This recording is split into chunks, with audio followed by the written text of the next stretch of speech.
नमस्कार यार, maths by DK Sharma YouTube channel पे आप लोगों का स्वागत है। आज हम लोग करेंगे सेट नंबर 447। ओके। और सारे लोग, जितने भी लोग वीडियो देख रहे हैं, सब लोग वीडियो को लाइक कर लीजिएगा, ठीक है ना। देखिए, आज बहुत बारिश हो रहा था यार।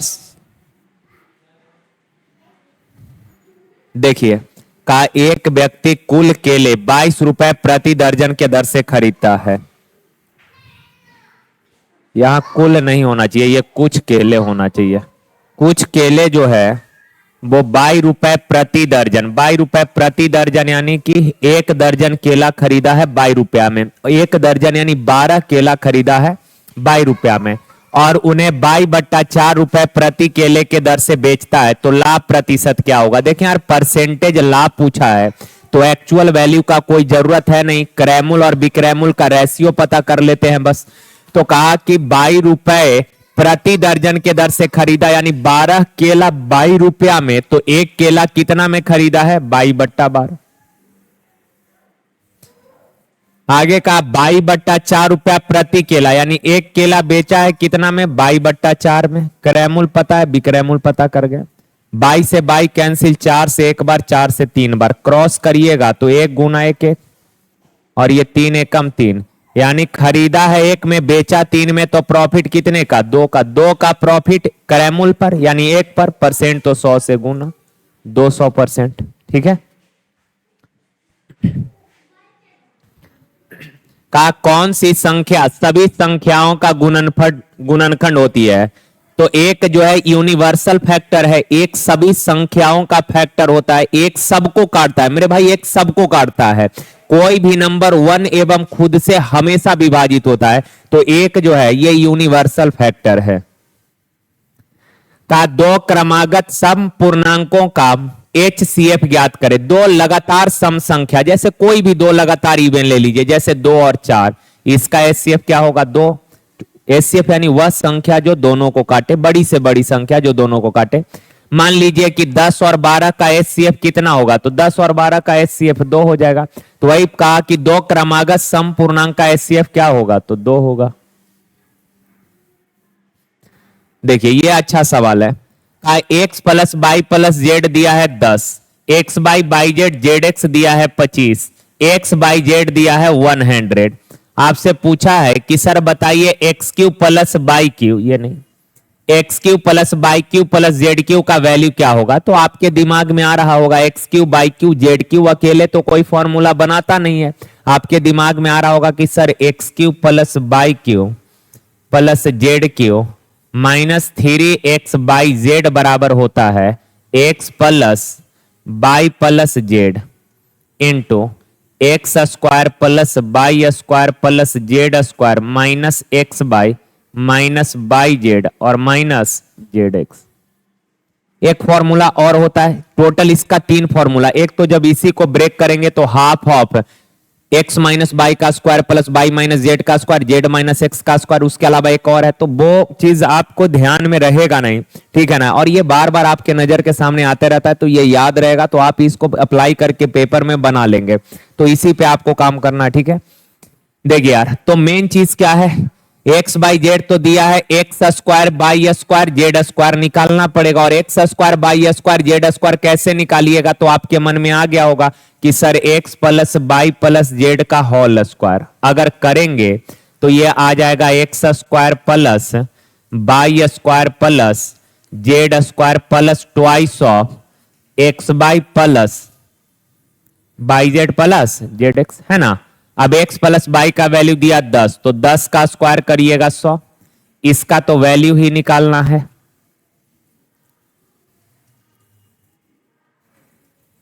अच्छा, x by by Z Z x का वैल्यू 25 दिया, तो 25 दूना क्या हो जाएगा 50।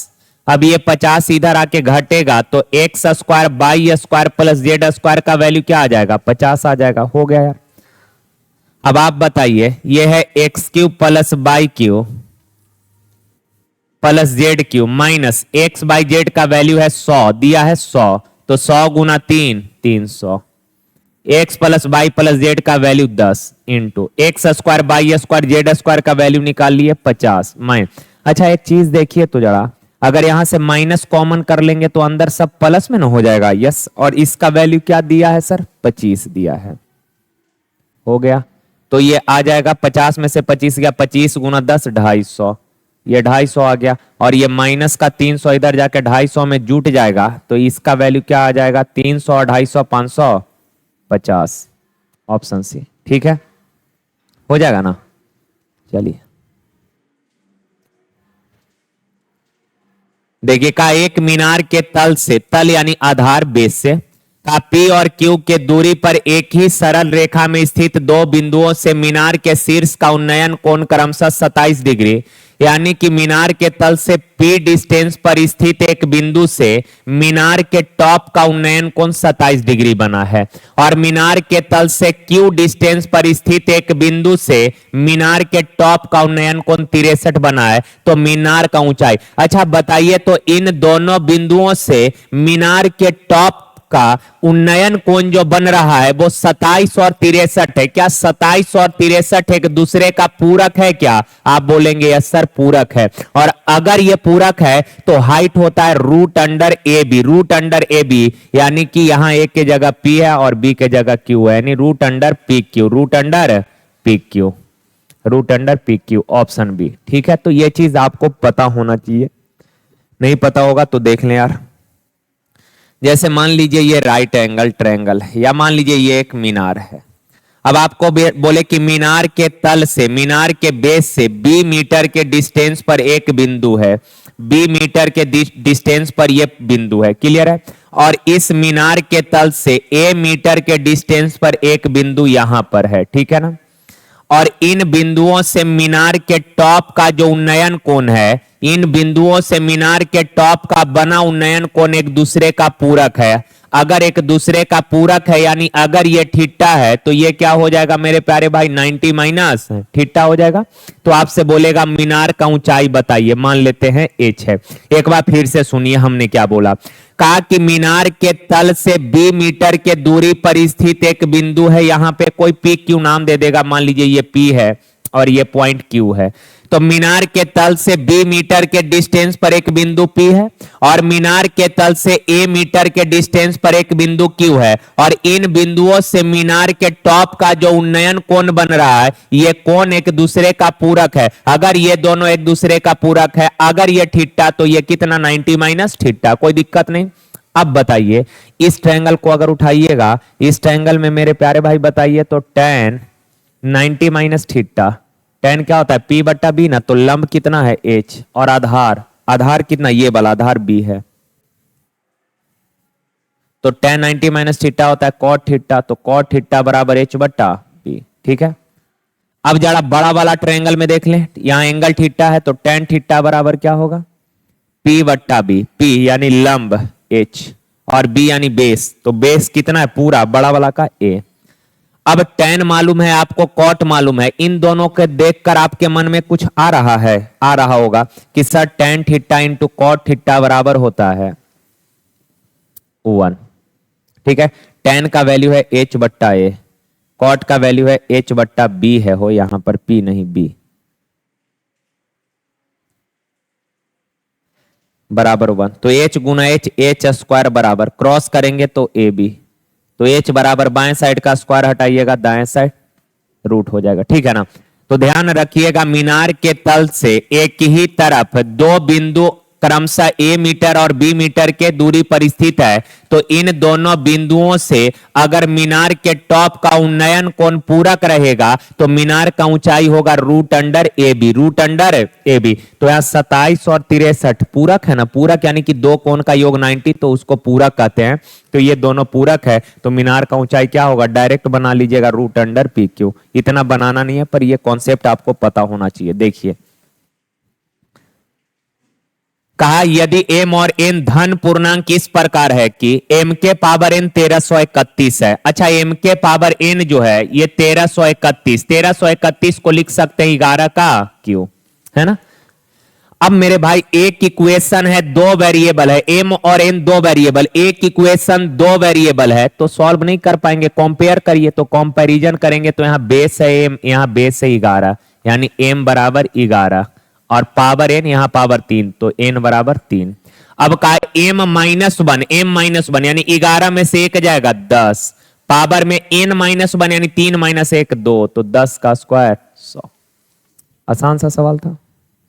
देखिए ये कहा कि सर इकाई अंक है, क्या मतलब है ये पूछ रहा है, जहां के एक इवन नंबर है। अच्छा के अगर इवन नंबर, पहले एक छोटा सा बात समझ, जैसे 4 के पावर 1 क्या होगा 4, 4 के पावर 2 16, 16 का इकाई अंक 6, 4 के पावर 3 64, 64 का इकाई अंक 4, 4 के पावर 4, 4 का क्यों 64, 4 के पावर 4 256 का इकाई अंक 6। तो एक चीज आप देख पा रहे हैं कि सर पावर अगर ऑड नंबर है, पावर अगर ऑड नंबर है तो यूनिट डिजिट क्या आएगा 4, और पावर अगर इवन नंबर रहेगा ना सर, पावर अगर इवन नंबर रहेगा तो यूनिट डिजिट क्या आएगा 6। तो ये 4 जो है ना इवन ऑड पे काम करता है कि 4 के पावर अगर ऑड नंबर रहेगा तो इकाई अंक 4 होगा, और 4 के पावर इवन नंबर रहेगा तो इकाई अंक 6 होगा। अब इसको रट मत जाइएगा, सिंपल सा 4 के पावर ऑड, तो 4 के पावर एक ऑड नंबर है ना हो, तो 4 सोच लीजिएगा कि 4 के पावर ऑड यानी 4 के पावर 1 4 होता है, तो 4 के पावर ऑड यानी इकाई अंक 4।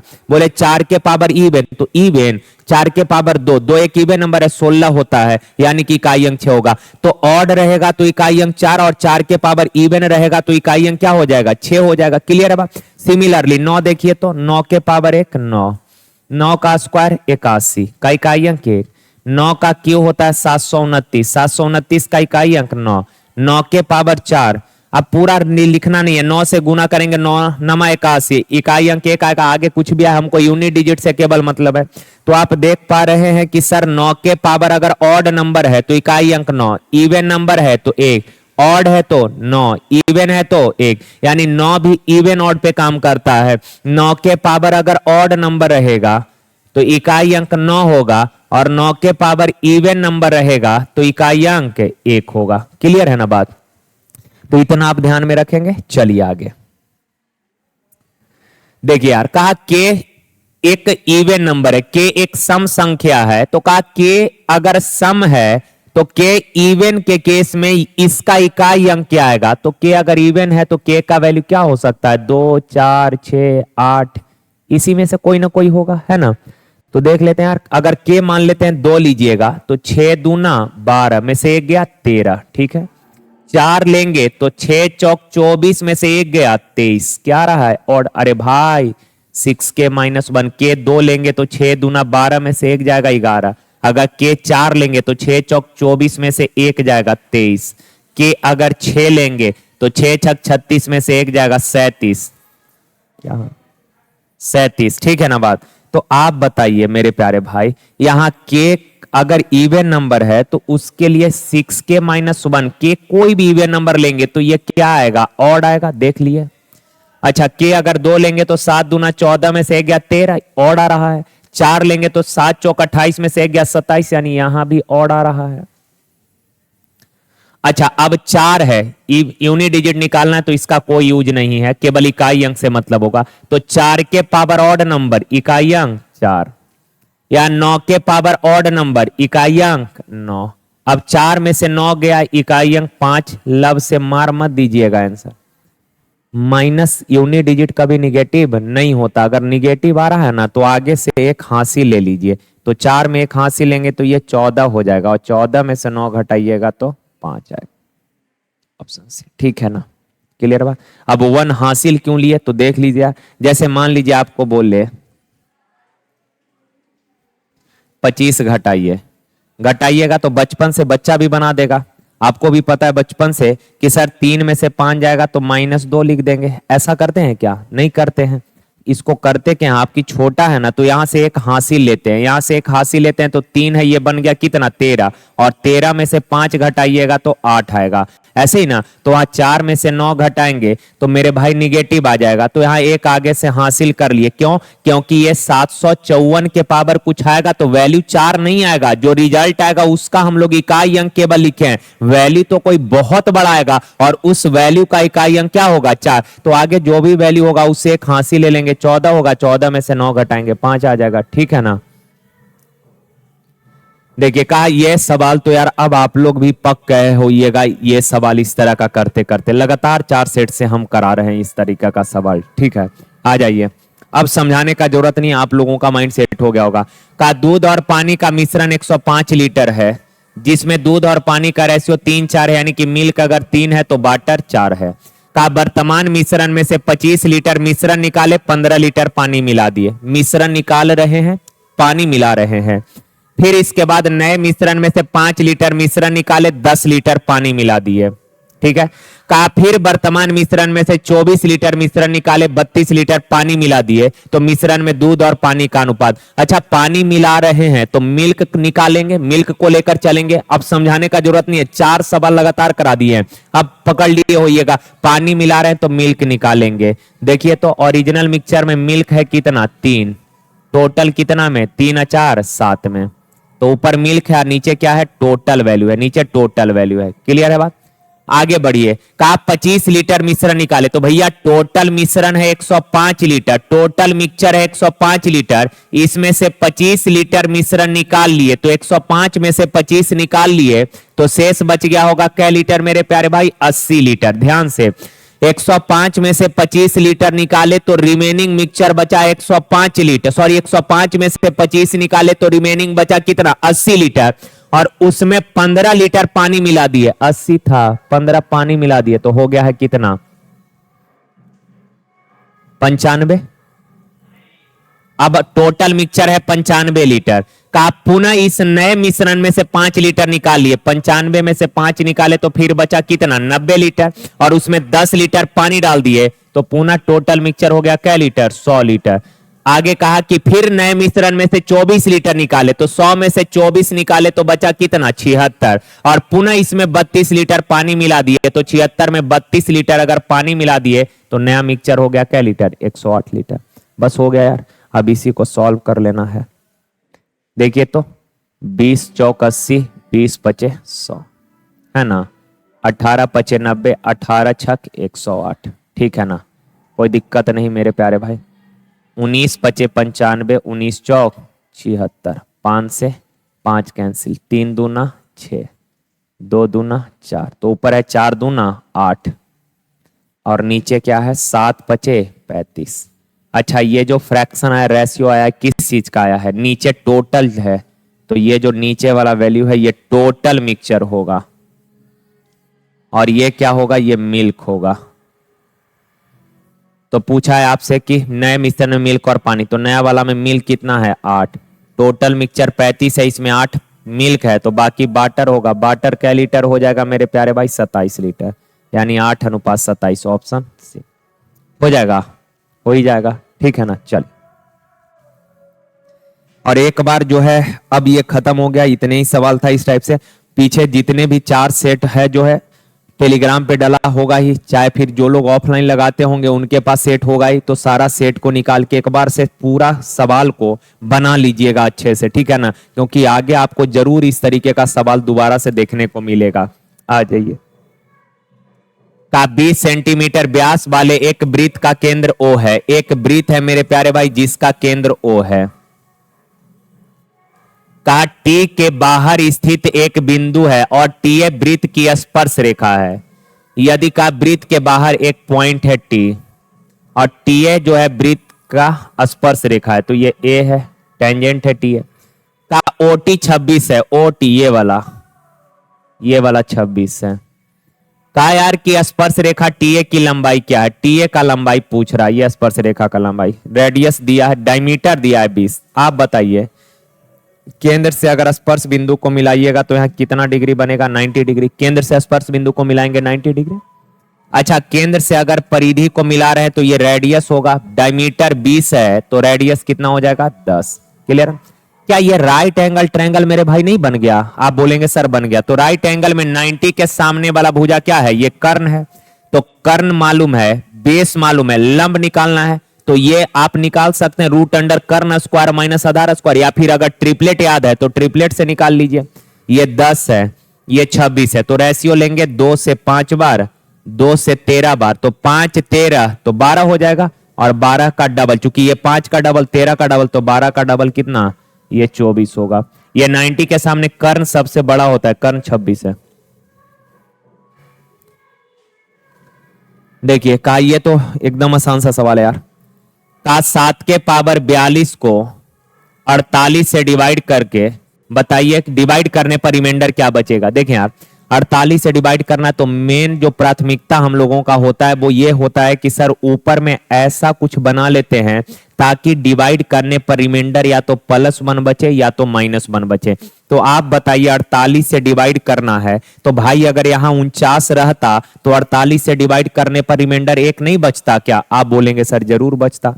तो आप बताइए 7 का स्क्वायर लिख सकते हैं, 7 का स्क्वायर 49 होता है। अब स्क्वायर यहां से कॉमन कर लिए हैं तो ऊपर में आ जाएगा कितना, 21, तब ना 21 दूना 42 और बट्टा में कितना 48।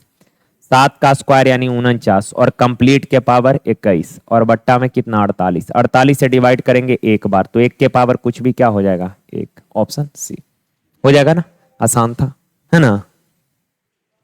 हम चाह रहे थे कि लाइव डिस्कशन कराएं यार, क्योंकि ऐसे अकेले पढ़ाना बहुत बोरिंग हमको भी लगता है, तो लाइव कराते तो कुछ बच्चा भी रहता तो अपना थोड़ा सा नहीं कुछ बोलता, वो लोग बोलता, हम भी कुछ बोलते। क्या देखते हैं अगर हो पाता है तो, क्योंकि इस तरीके से पढ़ाते पढ़ाते 1 घंटा चुपचाप पढ़ाना है, केवल पढ़ाना है, तो हाँ मतलब बहुत अजीब जैसा लगता है यार। का क्रैमुल तथा विक्रैमुल का अनुपात 4:5 है, यानी क्रैमुल है 4 यूनिट, विक्रैमुल 5 है। अरे भाई कोई सवाल है यार, 4 में खरीदा 5 में बेचा, 1 का लाभ क्रैमुल 4 पर, परसेंट 100 से गुना 25%। देखिए कहा कि 2 मीटर लंबा एक पर्यवेक्षक एक मीनार से 150 √3 मीटर के दूरी पर है।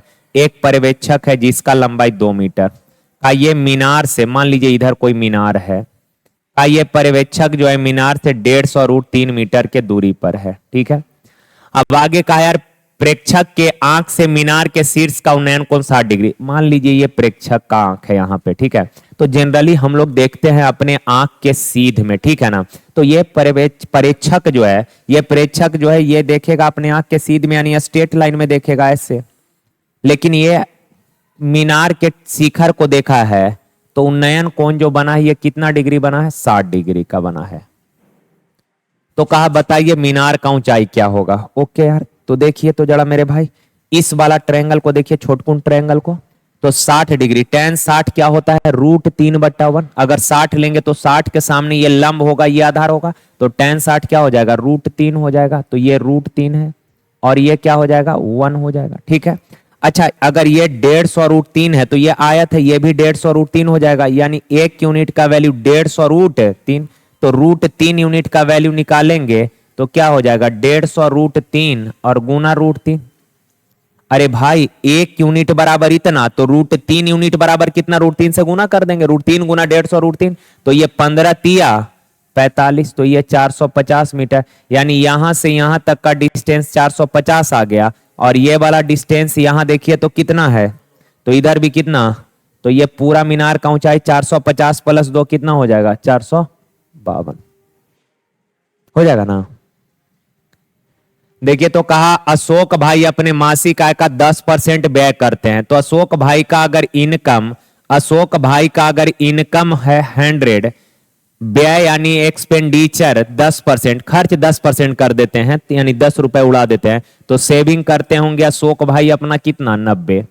कहा यार कि प्रतिमाह 5400 रुपए बचाते हैं, अशोक भाई प्रतिमाह 5400 रुपए बचाते हैं, पर अनुपात में कितना बचा रहे हैं 90 यूनिट, यानी 90 यूनिट बराबर 5400, तो 1 यूनिट बराबर 5400/90। तो कहा अशोक भाई का इनकम क्या है, तो 100 यूनिट। 0 से 0 9 छक 54 60 बार, 60 गुना 100 6000, ऑप्शन ए। क्या चलिए देखिए कहा एक घनाभ के 3 सतहों का एरिया। देखें यार 3 सतह जो है, घनाभ में टोटल 6 सतह होता है, घनाभ में टोटल 6 सतह होता है, सामने से 3 फलक दिखता है और 3 उसका अपोजिट होता है, तो सामने से दिखने वाले 3 फलक को बोलते हैं संगत फलक। अभी जैसे क्लास खत्म होगा उसके बाद गूगल पे देखिएगा, क्यूबॉइड सर्च करिएगा ना, तो वहां पे दिखेगा सामने से 3 फलक ही आपको दिखेगा, ठीक है ना। तो 3 दिखता है उसको संगत बोलते हैं, और उसके जस्ट अपोजिट में 3 फलक होता है। तो कहा कि घनाभ के 3 सतहों का एरिया दिया है 20, 32, 40। तो यार पहला सरफेस का या पहला पृष्ठ का एरिया, पहला फलक का एरिया होगा LB, लेकिन दिया है 20। दूसरा फलक का एरिया BH बराबर दिया है 32। तीसरा फलक का एरिया LH बराबर दिया है 40। का घनाभ का आयतन, अच्छा आयतन क्या होता है, लंबाई गुना चौड़ाई गुना ऊंचाई ना, L गुना B गुना है। तो इन तीनों इक्वेशन को मल्टीप्लाई कर दीजिए, मल्टीप्लाई करेंगे L दुगो B दुगो H दुगो, यानी L square B square H square. इधर मल्टीप्लाई करेंगे 4 दूना 8, तो 2 गो जीरो तो रहेगा ही, 4 दूना 8 से गुना करेंगे, 8 दूना 16, 8 24, 1 25। अच्छा LBH, इधर का स्क्वायर हटाएंगे तो इधर वर्गमूल हो जाएगा, और 256 का वर्गमूल क्या हो जाएगा 16, 2 जीरो है तो वर्गमूल करेंगे 1 जीरो, यानी आयतन 160। Option okay. देखिए तो का एक द्विघात समीकरण के 2 मूल अल्फा बीटा है, अल्फा प्लस बीटा 8 है, अल्फा प्लस बीटा 8 है, अल्फा माइनस बीटा 2 है। तो का समीकरण ज्ञात करिए। अच्छा एक बात बताइए, कई बार आपको बताए हैं कि संख्या का योग और अंतर मालूम, बड़ा वाला निकालेंगे जोड़ कर 2 से भागा, तो 8 2 10/2 कितना 5। छोटा वाला निकालेंगे घटा कर 2 से भागा, 6/2 यानी कितना 3 का इक्वेशन। तो भाई मेरे द्विघात इक्वेशन होता है एक्स स्क्वायर माइनस मूलों का योग इंटू एक्स प्लस मूलों का गुणनफल बराबर 0, ठीक है। एक्स स्क्वायर माइनस मूलों का योग इंटू एक्स प्लस मूलों का गुणनफल बराबर 0। तो एक्स स्क्वायर माइनस मूलों का योग मेरे प्यारे भाई कितना है 8, एक्स लगा दिए, प्लस मूलों का गुणनफल कितना है 15 बराबर 0। X square minus 8x plus 15 बराबर 0, ऑप्शन ए ठीक है। का ए बी और सी के बीच विभाजित किया जाता है, 1 रुपया जो 3 लोगों के बीच बांटा जाता है। जैसे कि ए और बी के शेयर का अनुपात, ए और बी के शेयर का रेशियो 5, यहीं पे कर देते हैं यार, यहां फालतू में टाइम खराब होगा।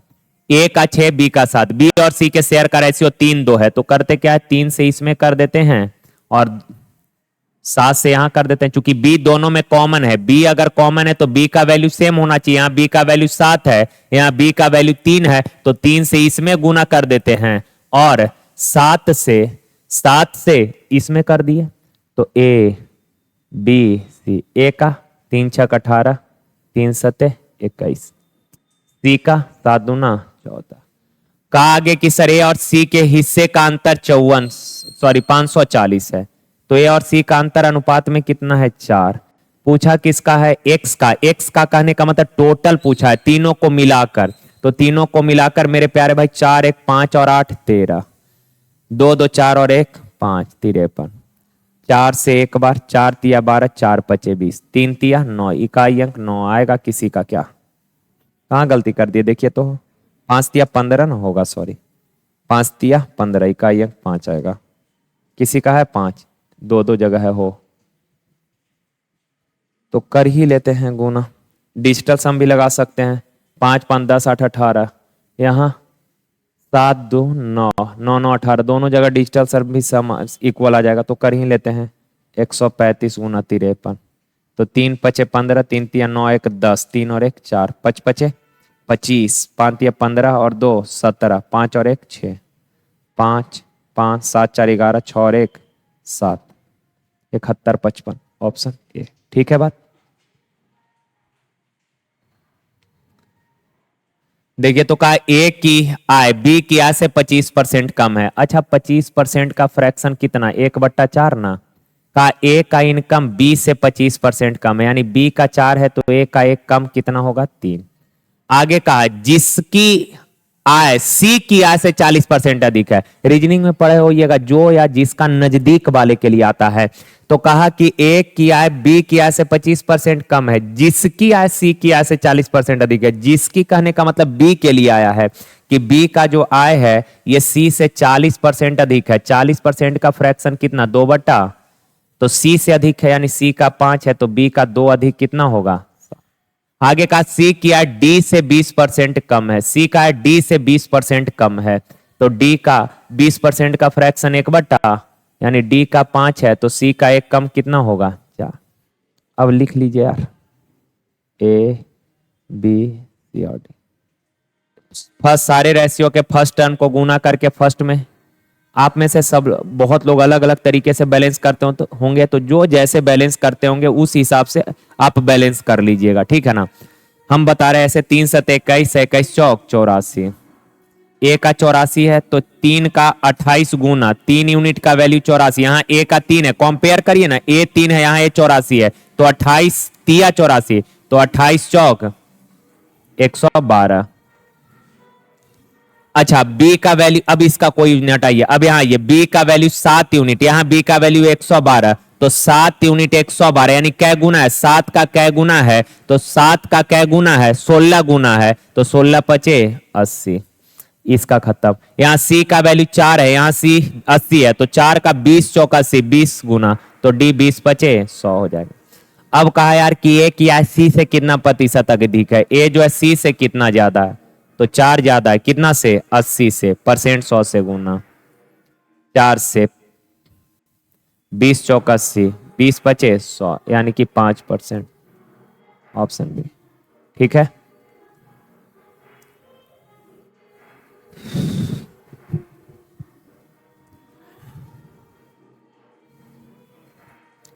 देखिए कहा इसमें मिसिंग है एक चीज यार, आई जे के एक समद्विबाहु त्रिभुज है जिसमें आई जे के बराबर आई के, यदि एक चीज मिसिंग है, ऐड कर लीजिएगा, जे आई के एंगल जे आई के बराबर 60 डिग्री है, तो एंगल आई जे के का माप 120 डिग्री से कितना प्रतिशत कम होगा? देखिए ना, एक ट्रायंगल है आई जे के जिसमें आई जे बराबर आई के है, आई जे बराबर आई के यानी ये दोनों बराबर है। आगे कहा यार कि जे आई के ये वाला एंगल दिया है अपने को 60 डिग्री, तो कहा कि मेरे प्यारे भाई एंगल आई जे के का जो माप है ये 120 डिग्री से कितना कम है, कितना परसेंट कम है? एक बात बताइए, तो दो भुजा बराबर, तो सामने का बराबर भुजा के सामने का कोण भी बराबर होगा। इस त्रिभुज के तीनों कोणों का योग 180, एक कोण 60 है तो बाकी दोनों का योग 120 होगा। अगर इन दोनों का योग 120 है और ये दोनों कोण बराबर है तो आधा आधा, 120 का आधा, ये वाला भी। तो कहा आई जे के 60 डिग्री का आई जे के का जो माप है 120 से कितना परसेंट कम है? तो 120 से ये आधा है, 120 से क्या है यानी क्या परसेंट? आधा यानी 50%, हो जाएगा ना। देखिए तो कहा यदि ब्याज की दर 20% एनुअल है, 20% वार्षिक है और ब्याज की गणना अर्धवार्षिक चक्रवृद्धि आधार पर की जाती है, तो 4000 की राशि 3/2 यानी 1.5 वर्ष में प्राप्त मूलधन कितना होगा? तो पहले अर्धवार्षिक को एनुअल में चेंज कर लेते हैं यार। अर्धवार्षिक कहने का मतलब वह हर 6 महीना पर आप ब्याज देते हैं, तो आप बताइए रेट आधा यानी कि 10% हो जाएगा। एनुअल वार्षिक ब्याज दर है 20%, तो अर्धवार्षिक 10% हो जाएगा। अच्छा अगर आप 6 महीना पर ब्याज दीजिएगा तो 1.5 साल, 3/2 कहने का मतलब 1.1/2 यानी 1.5 साल, तो 6 महीना पर अगर ब्याज देंगे तो 1.5 साल में कै बार ब्याज देंगे? 6 महीना पर अगर ब्याज देते हैं तो 1.5 साल में 3 बार ब्याज दीजिएगा, 3 बार कहने का मतलब 3 साल। तो 10% के दर से 3 साल का चक्रवृद्धि ब्याज कै बार कराए हैं? याद हो गया होगा, 33.1%। तो 4000 रुपया प्रिंसिपल है, 4000 रुपया पर 10% के दर से 3 साल का चक्रवृद्धि ब्याज 33.1%, यानी 4000 का 33.1% निकालिएगा। परसेंट से 2 जीरो कैंसिल, 1 जीरो से डेसिमल कैंसिल, 4 4 तिया 12 और 1 1324, ये चक्रवृद्धि ब्याज आ गया है मेरे भाई। का मिश्रधन बताइए, तो 4000 मूलधन है, 1324 रुपया चक्रवृद्धि ब्याज है, तो मिश्रधन क्या हो जाएगा? 1324 जोड़ेंगे तो 5324 आ जाएगा, ऑप्शन सी मिश्रधन, ठीक है ना। चलिए देखें यार, x के पावर a बराबर y के पावर b बराबर z के पावर c है, और यहाँ y के पावर 2 बराबर z इंटू एक्स है। अच्छा z के पावर कुछ नहीं यानी 1 है, x के पावर कुछ नहीं है यानी 1 है, ठीक है, यहाँ दिख ही रहा होगा आपको। अब यार कंपेयर करते हैं, यहां बताइए y के पावर 2 है, ठीक है, यहां y के पावर b है, यहां y के पावर 2 है, यहां y के पावर b है। कंपेयर करिएगा तो ये हो जाएगा 2/b, यहाँ जेड के पावर 1 है, यहाँ जेड के पावर सी है, जेड के पावर 1 यहाँ सी है, तो ये हो जाएगा 1/, और यहाँ इंटू है इसीलिए प्लस हो जाएगा। एक्स के पावर 1 है, यहाँ एक्स के पावर कितना है, ए है, कंपेयर करिएगा तो ये हो जाएगा 1/, और इसी का तो वैल्यू पूछा है, कितना हो जाएगा 2/b, 2/b, ऑप्शन डी हो जाएगा ना। कुछ लोग समझ नहीं पाए होइएगा कि सर ये क्या कर दिया, तो भाई हमने कोई गुनाह नहीं किया है। बेसिक अप्रोच अगर आप बनाएंगे तो समझ में थोड़ा अच्छे से आएगा, लेकिन टाइम ज्यादा लगेगा। तो ये कॉन्सेप्ट बेसिक मेथड से ही निकल के आता है। तो जिनका बेसिक सही होगा समझ जाएंगे, नहीं सही होगा तो दिक्कत हुआ होगा, तो इसके लिए हम बेसिक भी बता रहे हैं। अगर ये तीनों टर्म आपस में बराबर है तो इन तीनों के बराबर हम के मान सकते हैं, कोई दिक्कत नहीं। अगर इन तीनों के बराबर के मान लिए, इसका मतलब है एक्स के पावर ए बराबर भी के होगा, बाई के पावर बी बराबर भी के होगा, एंड जेड के पावर सी बराबर भी क्या होगा के। अब x बराबर क्या होगा, a दाएं साइड जाएगा, इनवर्स हो जाएगा। पावर का जब साइड ट्रांसफर करते हैं ना तो पावर इनवर्स हो जाता है। यहां से बाई बराबर क्या होगा, तो के पावर 1/b। अच्छा, z बराबर क्या होगा, के पावर 1/c। अब दिया है सर बाई स्क्वायर बराबर जेड एक्स, सेकेंड रिलेशन है ना, ये गिवन है। ये क्या है, गिवन है। आप बताइए बाई के जगह ये वाला चीज रख दें तो कोई दिक्कत है क्या, नहीं तो बाई के जगह रख सकते हैं के पावर 1/b, और कंप्लीट के पावर कितना है 2। जेड का वैल्यू, तो जेड के जगह जेड का मान रख देते हैं के पावर 1/c, इंटू एक्स जो है ये एक्स, तो एक्स के जगह रख देते हैं के पावर 1/a। अब बाएं साइड जरा देखिए तो पावर पावर मल्टीप्लाई हो जाएगा, यानी के पावर 1/b गुना 2 क्या हो जाएगा 2/b। दाएं साइड देखें बेस सेम है, बीच में गुना पावर जुड़ जाएगा, यानी के पावर 1/c या प्लस 1/, बराबर के दोनों साइड का बेस सेम है तो पावर भी क्या हो जाएगा सेम, यानी 1/c प्लस 1/, क्या हो जाएगा, हो जाएगा ना। तो ये यहां पर गुना में है, जेड इंटू एक्स है तो गुना में है, तो इन दोनों का बेस सेम होने के वजह से पावर क्या हो जाता है, तो यहां पे डायरेक्टे कर लेंगे, ठीक है ना। वैसे चलिए देखिए, कहा ये आसान सा सवाल, ये बीपीएससी असिस्टेंट का पेपर हुआ था कुछ टाइम पहले, 3-4 महीना पहले, उसी का ये सवाल है, आसान सा ही सवाल है। कहा ए की आयु बी का 5/4 है, ए का जो एज है बी का 5/4, बी का 5/4 यानी कि बी का 4 है तो ए का कितना 5। आगे का बी की आयु सी की 3/4 है, सी की 3/4 है, का के की वाला नीचे होता है, यानी सी का 3 है तो बी का एज कितना होगा 4। आगे कहा एम की आयु ए बी और सी की आयु के योग के बराबर है, तो पहले ए बी सी का आयु देख लेते हैं। यार बी दोनों जगह कॉमन है, और बी अगर कॉमन है तो वैल्यू सेम होना चाहिए, और संयोग से सेम ही है, सेम है तो ए का 5 और बी का जोड़ मत दीजिएगा, यहां भी 4 यहां भी 4, कहीं से उठा लीजिए, 4 रहेगा और सी 3। और कहा एक आदमी और है एम, का एम की आयु ए बी सी के आयु के योग के बराबर है, यानी एम का जो एज है इन तीनों के योग के बराबर, 5 4 9 और 3 12, ये एम का एज हो जाएगा। सवाल का है यार कि सी की आयु 15 वर्ष, एम की आयु, अच्छा सी की आयु है अनुपात में 3 यूनिट पर एक्चुअल में दिया है क्या वर्ष, तो 3 का 5 गुना, तो 12 का 5 गुना 12 पचे 60 वर्ष, ऑप्शन बी, ठीक है ना। चलिए देखिए, का खिलौने का बिक्री मूल्य क्रय मूल्य से 30% अधिक है, बेचने के लिए जो मूल्य है वो 30% अधिक है क्रय मूल्य से, यानी क्रय मूल्य अगर 100 है तो बिक्री मूल्य कहने का मतलब जो अंकित मूल्य है, बेचने के लिए जो रेट फिक्स किया है वो 30% अधिक है, यानी अंकित मूल्य 30% ज्यादा, यानी 130।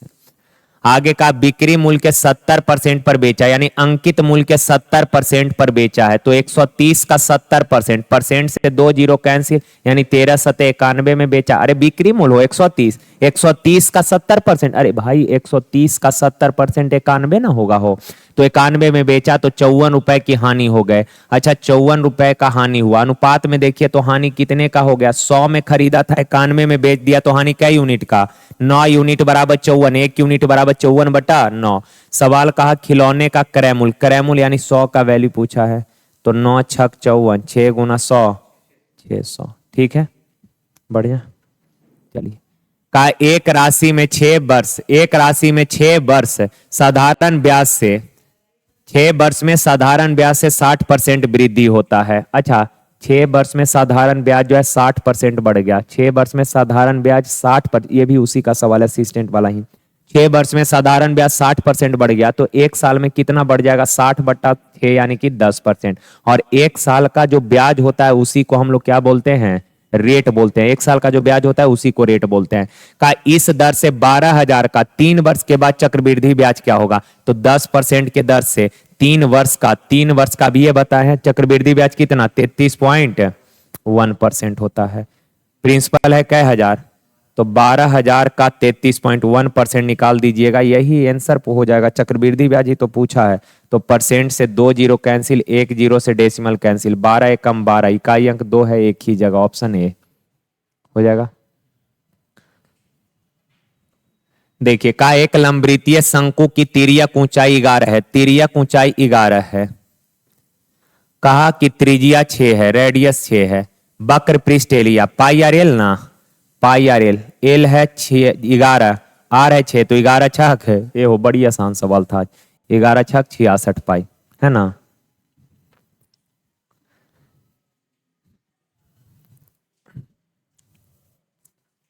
ऐसा ऐसा 30 सवाल रहेगा ना, तो हम 30 सवाल का डिस्कशन करा देंगे 25 मिनट में, नहीं हो जाएगा?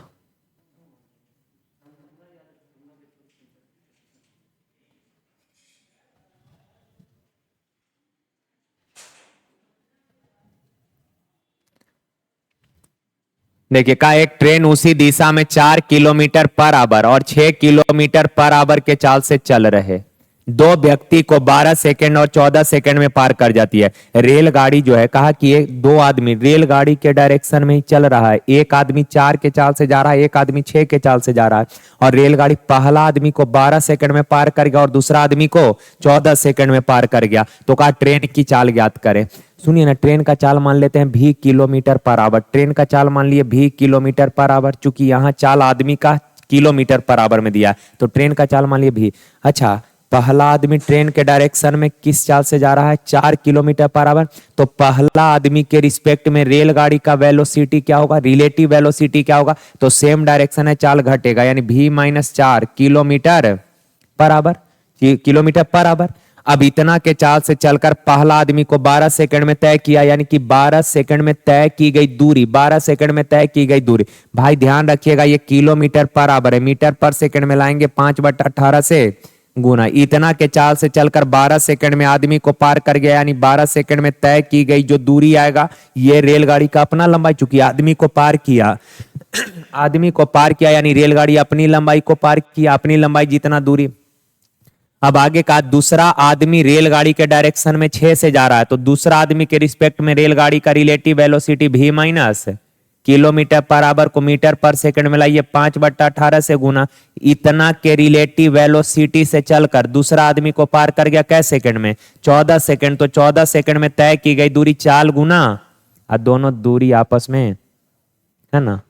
अब कुछ लोग कहेगा कि सर 5/18 क्यों लिख दिए? भाई जो लोग समझ रहा है वो समझेगा, कांस्टेंट है सर, ये बराबर है तो कटिए ना जाएगा, लिखने का जरूरत नहीं है। पर कुछ लोग नहीं समझते, जब दूरी निकालना होता है तो डायरेक्ट इतना और इतना लिख के निकाल देता है, इसीलिए हम लिख दिए, ताकि जिनका बेसिक पुअर भी रहेगा उनको दिक्कत नहीं होगा। 5/18 से 5/18, 2 छक 12, 2 सते 14, 6 भी -6 चौक 24, 7 भी -7 छक 42, 6 भी इधर आके घटेगा भी, 42 इधर आके जुट जाएगा मेरे प्यारे भाई, कितना? 18। तो चाल आ गया 18 किलोमीटर पर आवर, ऑप्शन।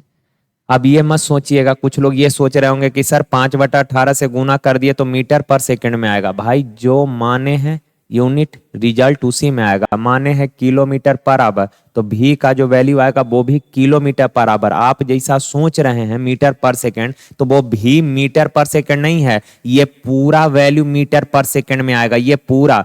जैसे हम बोले x किलोमीटर पर आवर, इसमें 5/18 से गुना कर दिए तो ये 5x/18 मीटर पर सेकंड। ऐसा नहीं लिख सकते हैं कि x किलोमीटर पर आवर को मीटर पर सेकंड में लाए 5/18 से गुना कर दिए तो ये x मीटर पर सेकंड हो गया, क्या ऐसा होगा?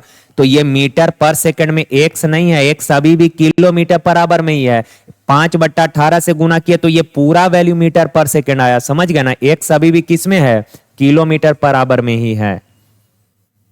देखिए कहा कि ए का 80% बी के 90% से 13 अधिक है। ए का 80% जो है बी के 90% से, बी के 90% से ये ए का 80% ज्यादा है, बी के 90% से ये ज्यादा है। कितना ज्यादा है? 13। आगे कहा यार ए का 40%, बी के 60% का रेशियो, रेशियो यानी फ्रैक्शन, रेशियो यानी फ्रैक्शन, बी के 60% का रेशियो कितना है? 10 और 9, 20 दूना 40, 20 तिया 60, 2 से काटिए 10 बार में, 3 से काटिए 3 बार में, तो ए और बी का रेशियो क्या आ गया? 10/3 यानी 10 अनुपात 3। सही लिखे ना? हो काट के 5 ना होगा यहां 5। अब देखिए तो ए का 80%, ए का 80%, तो 5 का 80%, 5 का क्या परसेंट? 80%, तो 5 का 80% निकालिएगा और बी का 90%, 3 का 90%, एक जीरो लगा ले, कैलकुलेशन आसान हो जाएगा। अब 50 का 80%, परसेंट से 2 जीरो कैंसिल, कितना आ जाएगा? 40। 30 का 90% से 2 जीरो कैंसिल, 9 तिया 27। तो कहा ए का 80% यानी 40, बी का 90% यानी 27 से ये कितना ज्यादा है? हो 27 से कितना ज्यादा? 40 27 से कितना ज्यादा है? 13। लेकिन दिया कितना ज्यादा है? तो 13 यूनिट बराबर 13। कहा ए माइनस बी का मान क्या होगा? तो ए का वैल्यू कितना है, बी का वैल्यू कितना है? तो ए माइनस बी कितना हो जाएगा? 20। तो 13 यूनिट 13 है तो 20 यूनिट क्या हो जाएगा? 20। 13 यूनिट 13, 1 यूनिट बराबर 1, तो 20 यूनिट बराबर 20। आसान सा था सवाल।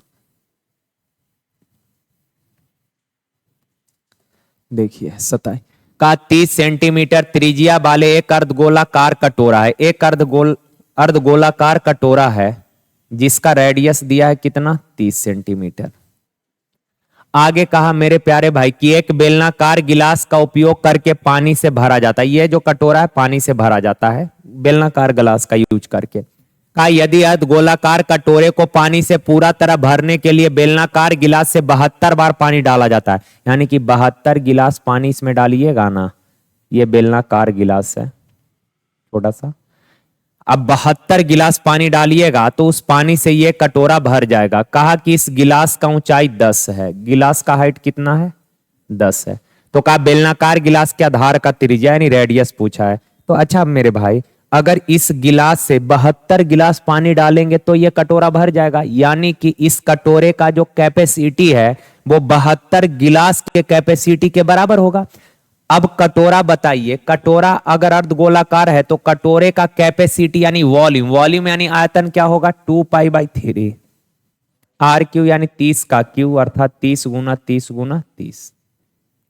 अच्छा ये गिलास बेलनाकार है तो मेरे प्यारे भाई बेलन का आयतन क्या होता है? पाई आर स्क्वायर, रेडियस निकालना है एच, एच यानी कि 10।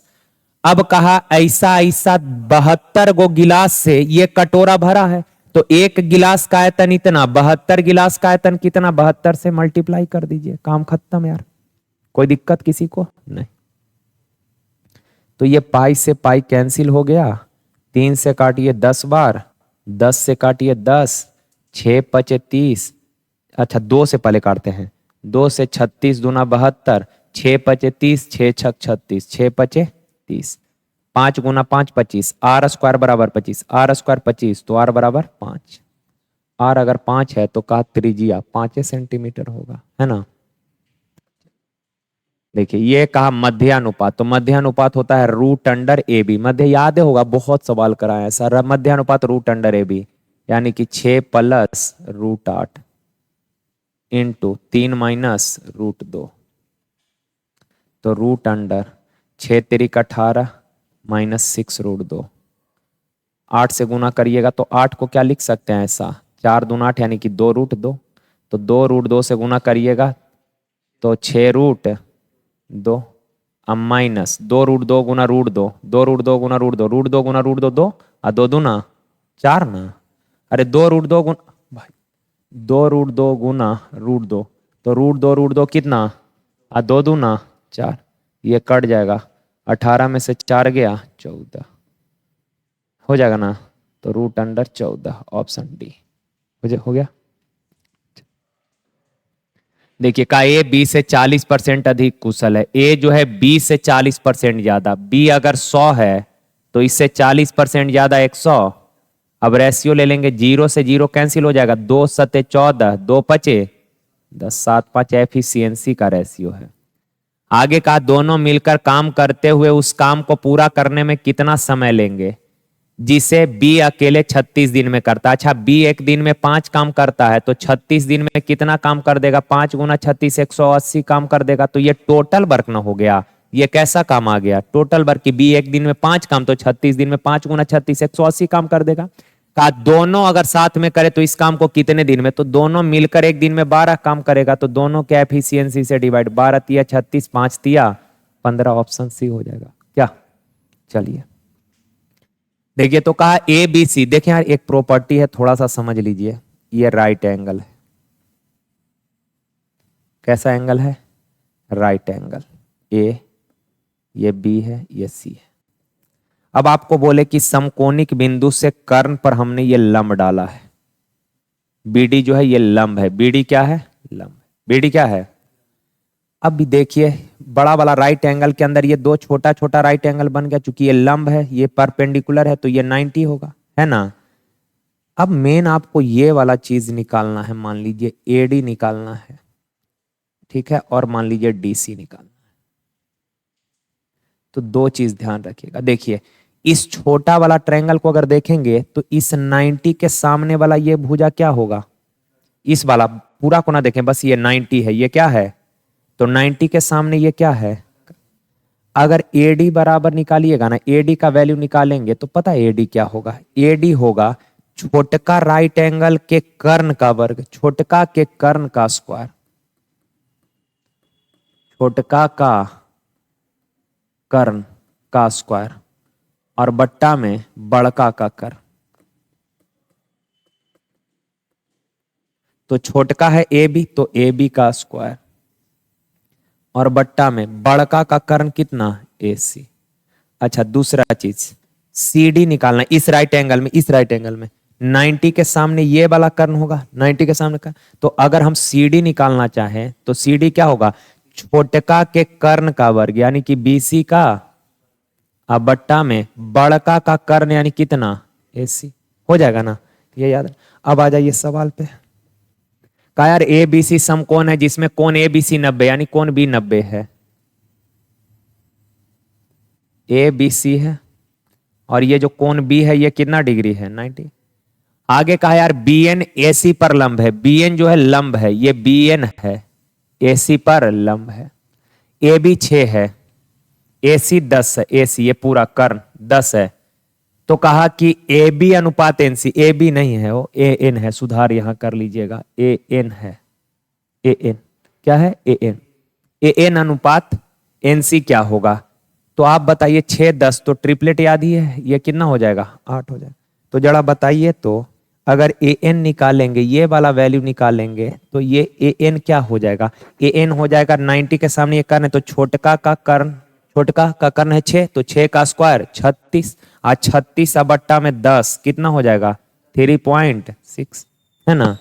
अब अगर इसका बात करें ये वाला NC या CN क्या होगा, तो यहां ये 90 है, तो 90 के सामने ये कर्ण है, तो 8 का स्क्वायर 64, अब बट्टा में बड़का का कर्ण यानी 64 बट्टा 10 कितना, 6.4।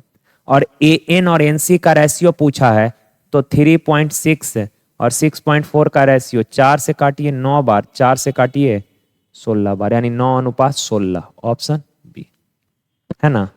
तो चलें यार मेरे प्यारे भाई, आज के लिए यहीं तक। थैंक यू यार, धन्यवाद, थैंक यू।